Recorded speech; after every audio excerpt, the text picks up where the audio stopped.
Hi friends, இன்றைக்கி சமையலுக்கு காய் பறிக்க மாடி தோட்டத்துக்கு வந்தாச்சுங்க. இன்றைக்கி நம்ம மாடி தோட்டத்தில் இருக்க செடி முருங்கையில் ஒரு 2 முருங்கைக்காய் அறுவடைக்கு தயாராக இருந்ததுங்க. அதை பறித்து எடுத்தாச்சு. இன்னும் 2 காய் இருக்குது. அது கொஞ்சம் பிஞ்சாக இருக்குது. அது பெருசானதுக்கப்புறமா நம்ம அறுவடை பண்ணிக்கலாம். இன்றைக்கி முருங்கைக்காய், கத்திரிக்காய், கொத்தவரங்காய் இதெல்லாம் போட்டு சாம்பார் வைக்க போகிறேங்க. நிறைய காய்கறிகள் போட்டு கலந்து சாம்பார் வைக்கும்போது சுவை சூப்பராக இருக்குங்க. நீங்கள் செஞ்சு பாருங்கள், உங்களுக்கு டேஸ்ட்டு ரொம்ப பிடிக்கும். அதுக்கப்புறம் பார்த்தீங்கன்னா, லாஸ்ட்டாக ஒரு வீடியோ ஒன்று கொடுத்துருந்தேன். நம்ம மாடி தோட்டத்தில் அறுவடை பண்ணி அதில் என்ன சமைச்சேன் அப்படின்ட்டு சொல்லி கூட காமிச்சிருந்தேன். அதை பார்த்துட்டு கூட கேட்டிருந்தீங்க, இந்த மாதிரி வீடியோ போட்டு ரொம்ப நாள் ஆச்சு அப்படின்ட்டு சொல்லி. முன்னெல்லாம் போட்டிருக்கேன், நம்ம மாடி தோட்டத்தில் அறுவடை பண்ணி அதை சமையல் பண்ணி வீடியோவும் போட்டிருக்கேன். இப்போ தான் போடுறதில்ல. இனிமேல் முடிஞ்சதுன்னா அந்த மாதிரி வீடியோ கொடுக்க ட்ரை பண்ணுறேங்க.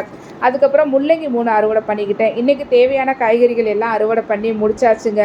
மேலும் உங்கள் மாடி தோட்டத்திற்கு தேவையான தரமான நாட்டு விதைகள் வாங்க ஸ்க்ரீனில் தெரிகிற நம்பருக்கு வாட்ஸ்அப் பண்ணுங்கள்.